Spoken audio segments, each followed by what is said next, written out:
You've heard it all. Empty calories, looter in a riot, not a game changer. For years, Devin Booker has served as the proverbial punching bag of NBA media, an easy target who on the surface seemed to be impacting his personal box scores more than his team's record. With the Suns sitting second in the Western Conference, the haters have mostly laid off those old narratives. But still, misconceptions remain about where Booker's impact is truly coming from. Today, I'll attempt to set the record straight.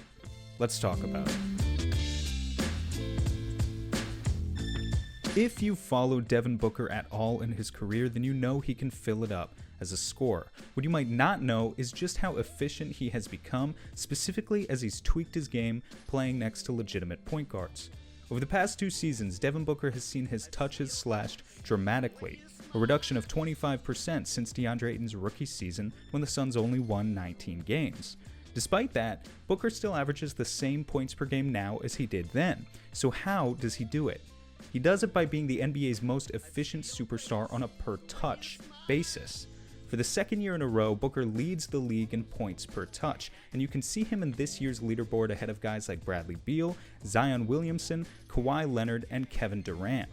The addition of Rubio last year and now Paul this year has allowed Booker to increase his contributions off the ball, and that means more cutting, more off-screen shooting, and generally more ways to display his full package. But that's not all it means, because on all those possessions when Devin Booker doesn't touch the ball, he's working then too.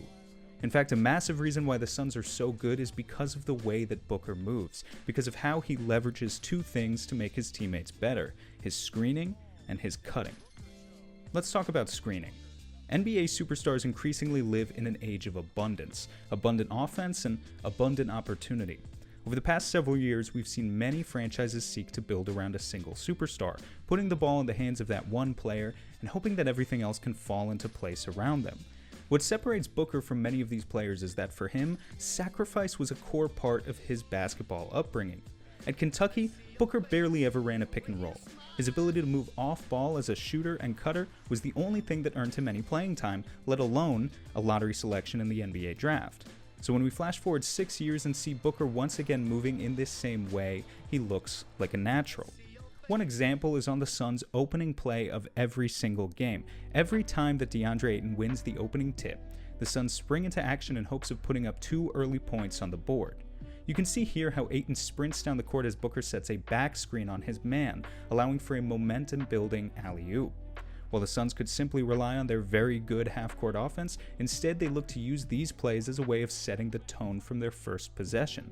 What makes it interesting is that for Booker to be the one to sacrifice his body to make the gritty play, that's something that not every superstar does. We see Booker act as a screener very frequently in Spain pick and rolls, a very popular screen-the-screener action employed by Monty Williams. These are plays in which the big man comes up for a high screen while Booker simultaneously screens for the big man, forcing the defense to react and often overthink. This can lead to a variety of outcomes. In this example, Booker pops out for an easy 3.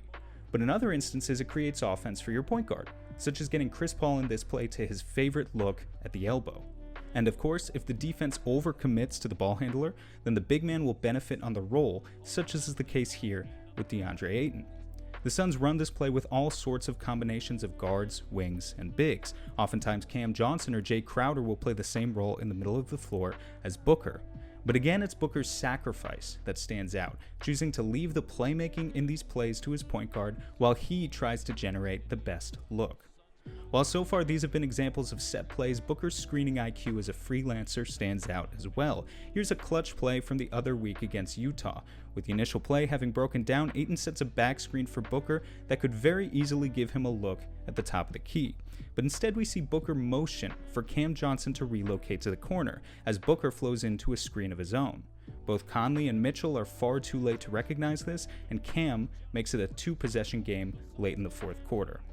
Booker makes equally crafty reads in transition, here setting a screen on Goran Dragic that gives Torrey Craig just an extra foot of space that he needs. That's a 26-point-per-game score screening for a 4-point-per-game score, once again emphasizing how important it is that everyone in this Suns offense be recognized as at least a little bit of a threat. Had the initial pass for Craig not been there, you can see how this could have easily flowed into an Ayton-Booker handoff, with Booker coming downhill in the middle of the lane. One final note before I move on is that these screens can be just as valuable on the ball as they are off it. While these happen less often, it's just one more unique way of creating an open driving lane for the point guard, be it Chris Paul or Cameron Payne. Now we have to talk about cutting. Booker has always been a talented cutter, but only in the past 2 seasons has he really been free to explore that more often. He finished in the 94th percentile in cutting efficiency last year and his 71st percentile this year. For a player without a tremendous amount of vertical leap, it's insane how efficient he can be when he gets under the rim. And here's a pop quiz for you. What play is this setting up? Well, if you were paying attention a minute ago, you should know that this is another Spain pick and roll, but watch how Booker's quick decision making aids him. His initial look should be popping out to the perimeter, but with Rubio sitting in that passing lane, he quickly changes direction and gets a bucket at the rim instead. Not the intended shot, but 2 points all the same. I'll admit to you, it's easy to find plays where Booker cuts and scores. The more interesting stuff is when he cuts and doesn't score, but opens up someone else instead. Because if I can show you that, then that is the clearest demonstration of his gravity in action. You've got, for example, simple plays like this, where Booker's role is simply to drag one of Philly's best defenders in Ben Simmons out of the picture, opening up an easy 2-man game for Paul and Ayton.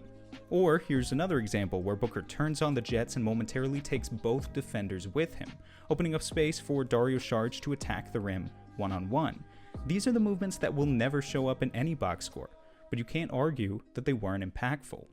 If you've made it this far into the video and still want to call Devin Booker an empty-calorie player, then you are certainly entitled to your opinion. But I hope I gave you at least a little glimpse of what has made the current iteration of the Phoenix Suns so great. It's their selflessness. Be it the best player on the roster or the 12th man, every player here has committed to Monty Williams' guiding principles, and that means sharing the basketball, moving with purpose, and sacrificing for the good of the team. I talked about offense today, but it would be remiss of me not to mention that Booker's defense is much improved as well, and that's not exactly a coincidence. With less of an offensive load and more to play for, we've seen Booker play engaged defense and make some of the best plays of his career on that end. For an entire video about Booker's defense this year, I highly recommend you check out the brand new channel from our friend Zona Hoops. He just released a video on this very subject, and I'll drop a link to that in the description below. In the meantime, drop a comment for me about what has impressed you most about Devin Booker's development. Is it the pick and roll scoring, the playmaking, or perhaps all of the off-ball stuff that I talked about today?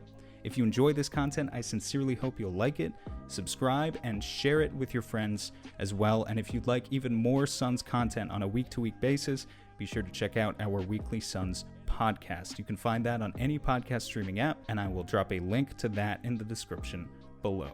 Thanks for sticking around this long, and until next time.